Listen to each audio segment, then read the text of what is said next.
பாலிவுட் நடிகர் சல்மான் கான் தந்தைக்கு மிரட்டல் விடுத்தது தொடர்பாக 2 நபர்களை மும்பை போலீசார் பிடித்துள்ளனர். இது பற்றிய கூடுதல் விவரங்களை எமது செய்தியாளர் ராஜாவிடம் கேட்கலாம்.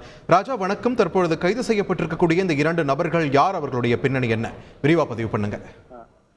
வணக்கம். பிரபல பாலிவுட் நடிகர் சல்மான் கானின் தந்தை சலீம் கான் இன்று வழக்கமான காலை நடைபயிற்சி மேற்கொள்ளும் பொழுது அவர் சோர்வின் காரணமாக ஒரு பெஞ்சில் அமர்ந்திருக்கும் சமயத்தில் அந்த வழியாக ஸ்கூட்டரில் சென்ற 2 நபர்கள், ஒரு ஆண் மற்றும் பர்தா அணிந்த பெண், அந்த பெண் ஸ்கூட்டரை திருப்பி அந்த பெண் அவர் அருகில் சென்று நான் லாரன்ஸ் பிஷ்னாவை அழைக்கட்டுமா என்று அந்த பெண் அவருக்கு மிரட்டல் விடுத்ததாக தெரிவிக்கப்பட்டிருக்கிறது.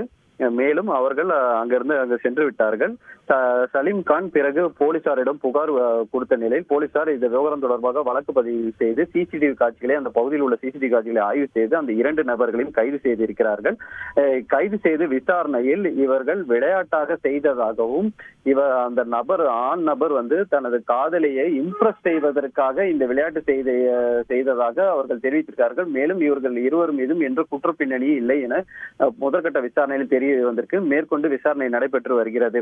ஏற்கனவே இந்த லாரன்ஸ் பிஷ்னாய் கும்பல் தான் பிரபல பாலிவுட் நடிகர் சல்மான் கானுக்கு தொடர்ந்து கொலை மிரட்டல் விடுத்து வந்ததாக செய்திகள் அவ்வப்போது வந்தது. மின்னஞ்சல் மூலமாக கொலை மிரட்டல் விடுத்திருந்தார்கள். கடந்த ஏப்ரல் மாதம் கூட அவர் இல்லத்தில் மர்ம நபர்கள் துப்பாக்கி சூடு நடத்தினர். இது பெரும் பரபரப்பாக பேசப்பட்டது. இந்த விவகாரம் தொடர்பாக சுமார் ஒரு 25 பேர் இதுவரை கைது செய்யப்பட்ட நிலையில் மேலும் இந்த போல் அவருடைய தந்தைக்கு இது போல் மிரட்டல் விடுத்த சம்பவம் பெரும் பரபரப்பை ஏற்படுத்தியிருக்கிறது. நன்றி ராஜா, உங்கள் விரிவான தகவல்களுக்கு. செய்திகளை உடனுக்குடன் தெரிந்து கொள்ள உடனே சப்ஸ்கிரைப் பண்ணுங்க.